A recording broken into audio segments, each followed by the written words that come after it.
4.10 총선이 20여일 앞으로 다가왔습니다. 각 당에서는 총선 후보자를 확정한 가운데 3월 28일부터는 공식 선거운동이 개시됩니다.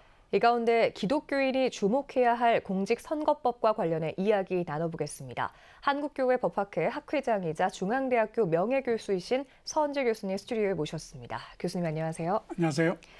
네, 이제 국회의원 총선거가 20여일도 채 남지 않았습니다. 네. 앞으로 4년 동안 국민의 대변자로서 활동할 국회의원을 선출하는 아주 중요한 시기인데요. 이번 총선에서 기독교인들이 좀 일반적으로 가져야 할 태도나 의식 어떤 것들이 있을까요? 예. 정치 격언에는 이런 말이 있습니다. 우리 주권자의 국민은 투표일 하루만 주인이고 나머지 4년은 노예다. 네. 지난 4년을 이제 돌이켜보면 이 말이 실감납니다. 네.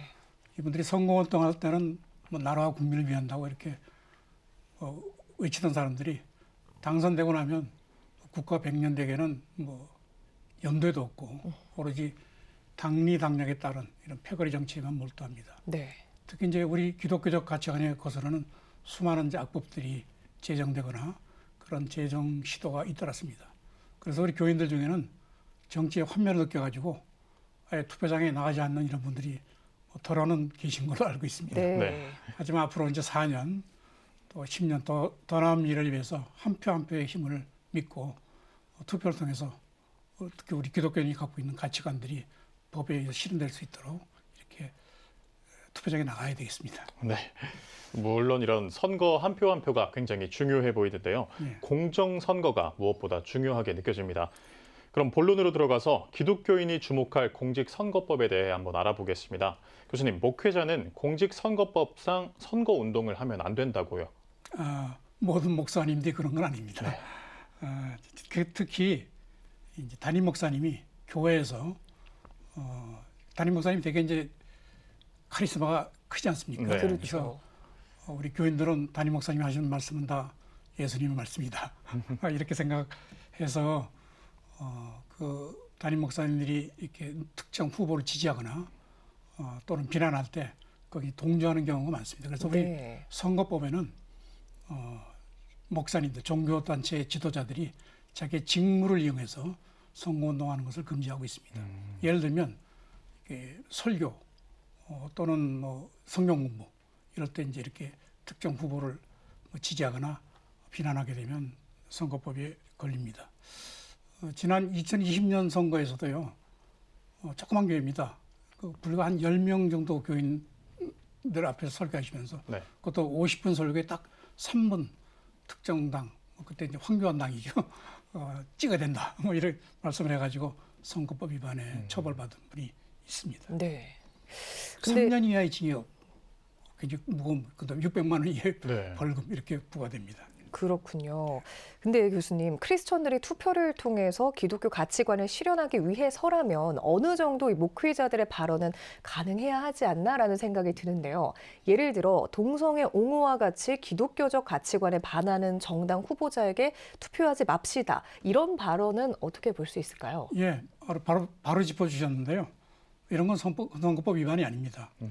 개별 후보자에 대한 뭐 지지나 비난을 떠나서 그 후보자들이 속해 있는 정당이 있지 않습니까? 네. 네. 정당이 갖고 있는 정강 또는 이념. 그래서 이것을 따져가지고 이런 그 비난이나 비판하는 것은 당연하고요.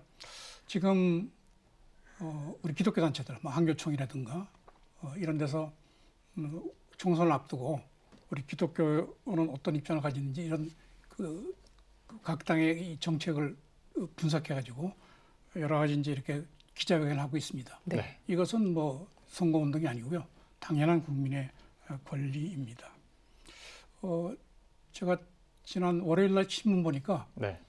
벌써 경찰이 발표한 바에 의하면 600명이 넘는 사람이 선거사범으로 이미 그 입건이 됐다고 하는데요. 네. 그 중에 절반은 이제 허위사실 유포입니다. 그래서 이런 부분을 조심하시면 되겠습니다. 그런데 이 어디까지가 허용이 되고 어디까지가 또 불가능한지 다소 헷갈리는 부분이 있는데요. 조금 더 구체적으로 말씀해 주신다면요. 예, 그러니까 선거운동이 문제가 되는데요. 선거운동이라고 하는 것은 직접 어떤 특정 후보자의 당선 네. 또 낙선을 목적으로 하는 능동적인 행위. 이게 이제 법에서 그렇게 표현이 되어 있습니다. 그래서 이런 그 특정 후보자에 대한 것이 아니고 어떤 정책이라든가 네.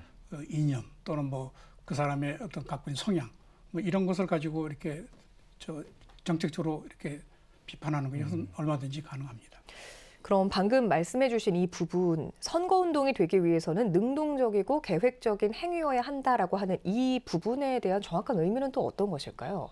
예, 아까 조금 전에 제가 좀 말씀 안 드렸는데 이런 그 특정 정책에 대한 비판이나 이게 그 선거법 위반이 안 되는 그 대표적인 사례가 네. 지난해 2020년 광화문 집회에서 특정 목사님들이 집권당을 비난하고 그랬지 않습니까? 네. 선거법 위반으로 기소가 됐는데 다 무죄가 났습니다. 네. 이거는 이제 이런 특정인의 뭐 지지, 당선, 낙선을 위한 것이 아니고요. 그다음에 이제 능동적이고 계획적이라는 행위는 거꾸로 뒤집어 놓으면 네.